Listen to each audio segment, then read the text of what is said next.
Rashtrakuta was a royal dynasty ruling large parts of the Indian subcontinent between the 6th and 10th centuries. The earliest known Rashtrakuta inscription is a 7th century copperplate grant detailing their rule from Manipura, a city in central or West India. Other ruling Rashtrakuta clans from the same period mentioned in inscriptions were the kings of Akalapur and the rulers of Kanayu. Several controversies exist regarding the origin of these early Rashtrakutas, their native home and their language. The Elachpur clan was a feudatory of the Badami Chalukyas, and during the rule of Dantidurga, it overthrew Chalukya Kirtivalman II and went on to build an empire with the Gulbarga region in modern Karnataka as its base. This clan came to be known as the Rashtrakutas of Manyakata, rising to power in South India in 753. At the same time, the Pala dynasty of Bengal and the Pratyahara dynasty of Malwa were gaining force in eastern and northwestern India respectively. In Arabic text, Silsilat al-Tamariq called the Rashtrakutas one of the four principal empires of the world.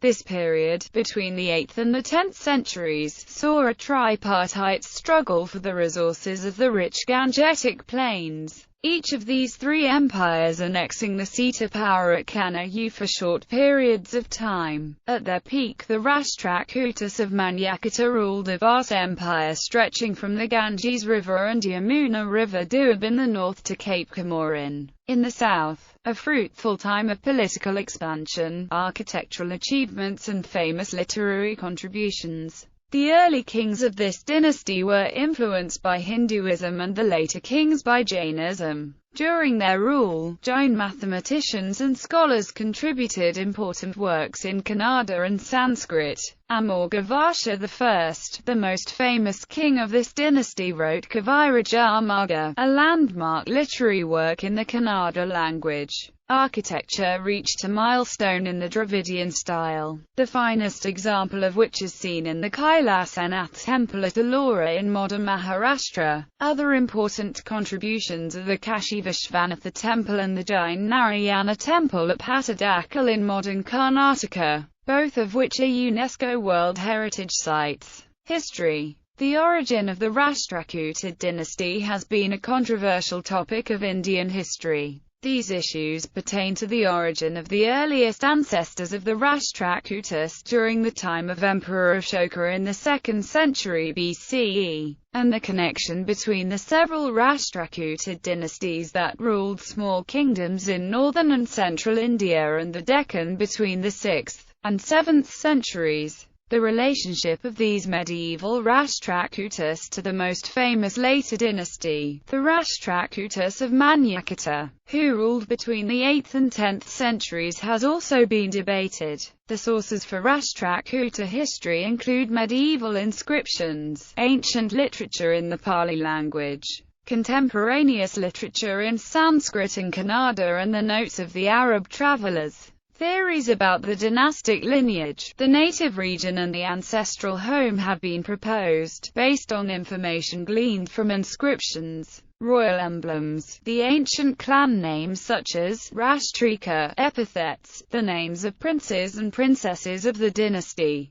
and clues from relics such as coins. Scholars debate over which ethnic, linguistic groups can claim the early Rashtrakutas. Possibilities include the northwestern ethnic groups of India, the Kannadiga, Reddy, the Maratha, or the tribes from the Punjab region. Scholars, however, concur that the rulers of the imperial dynasty in the 8th to 10th century made the Kannada language as important as Sanskrit.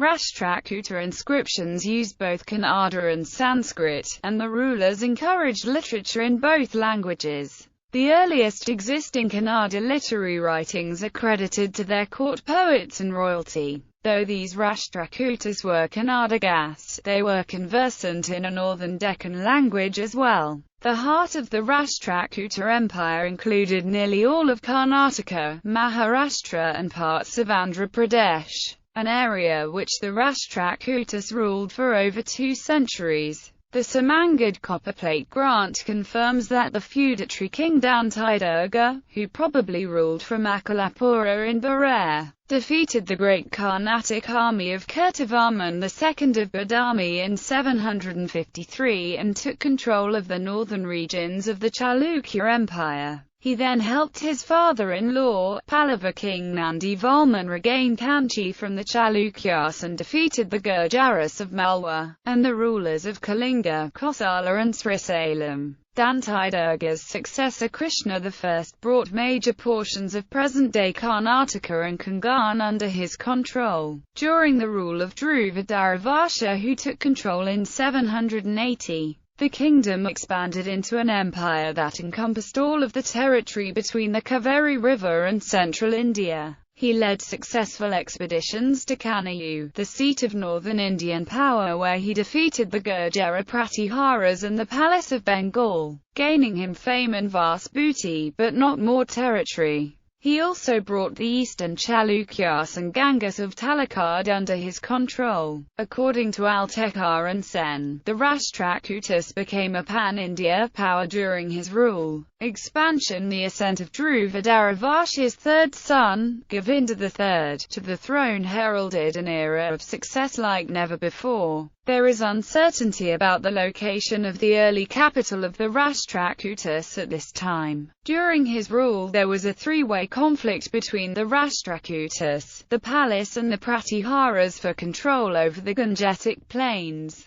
Describing his victories over the Pratihara Emperor Nagabhata II and the Pala Emperor Dharmapala, the Sanjan inscription states the horses of Govinda III drank from the icy waters of the Himalayan streams and his war elephants tasted the sacred waters of the Ganges. His military exploits have been compared to those of Alexander the Great and Arjuna of Mahabharata. Having conquered Kanayu, he travelled south, took firm hold over Gujarat, Kosala, Gangavadi, humbled the Pallavas of Kanchi, installed a ruler of his choice in Vengi and received 2 statues as an act of submission from the king of Ceylon. The Koles, the Pandyas and the Cherit all paid him tribute. As one historian puts it, the drums of the Deccan were heard from the Himalayan caves to the shores of the Malabar. The Rashtrakutas Empire now spread over the areas from Cape Comorin to Kanayu and from Benares to Broch.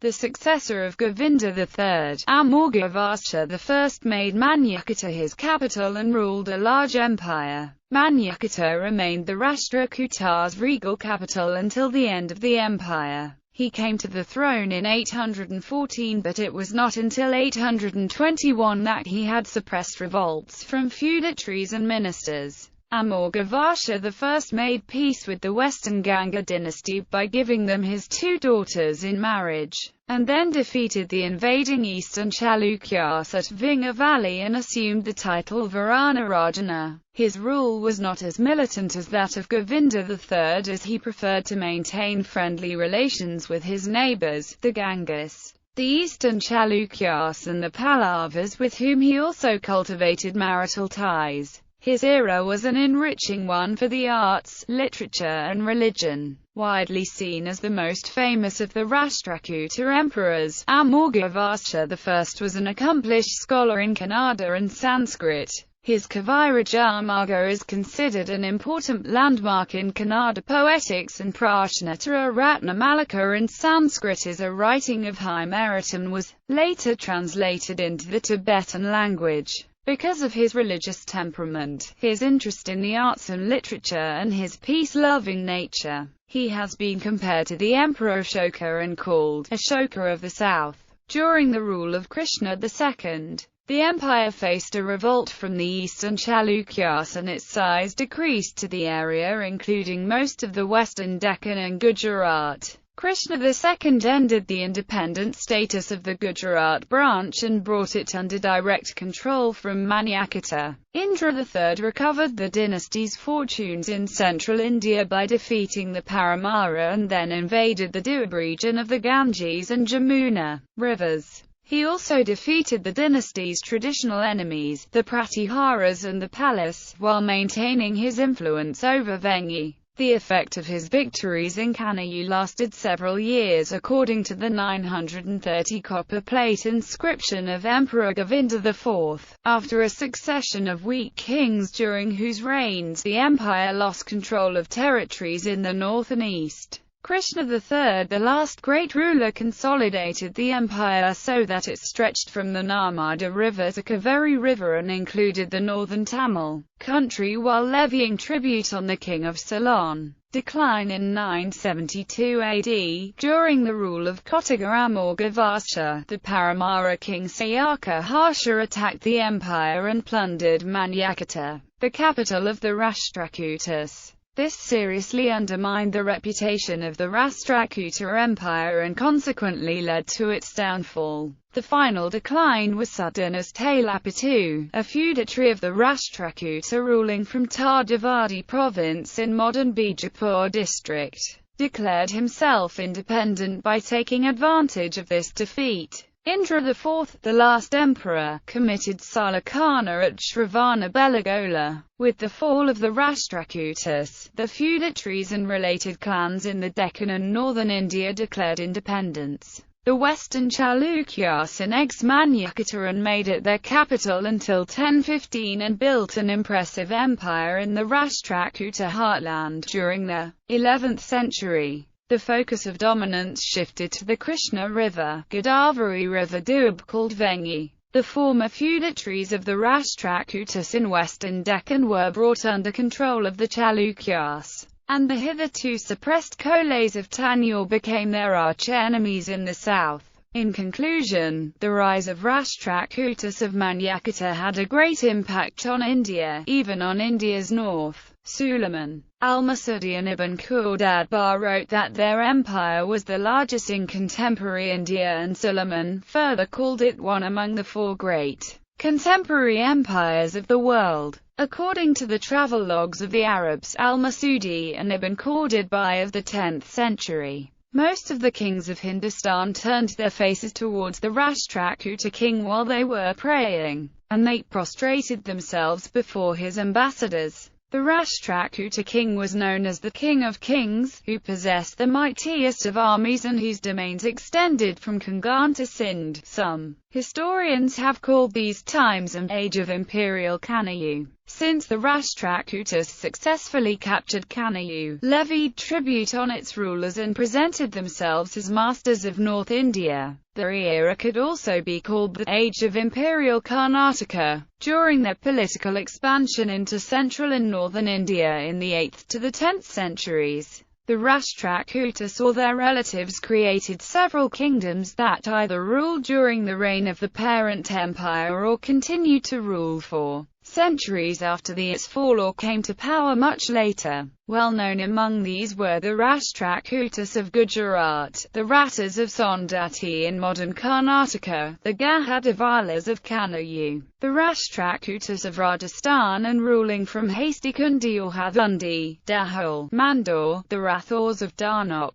Rashtrakuta dynasty of Mayragiri in modern Maharashtra and Rashtrakutas of Kanayu. Rajadaraja Chola's conquest of the island of Ceylon in the early 11th century CE led to the fall of four kings there. According to historian K. Pillai, one of them, King Madhavaraja of the Jaffna kingdom, was an usurper from the Rashtrakuta dynasty. Administration, inscriptions and other literary records indicate the Rashtrakutas selected the crown prince based on heredity. The crown did not always pass on to the eldest son. Abilities were considered more important than age and chronology of birth, as exemplified by the crowning of Govinda III, who was the third son of King Dhruva. The most important position under the king was the chief minister, whose position came with 5 insignia commensurate with his position, namely, a flag, a conch, a fan, a white umbrella, a large drum and 5 musical instruments called Panchamahashadas. Under him was the commander, the foreign minister and a prime minister, all of whom were usually associated with one of the feudatory kings and must have held a position in government equivalent to a premier.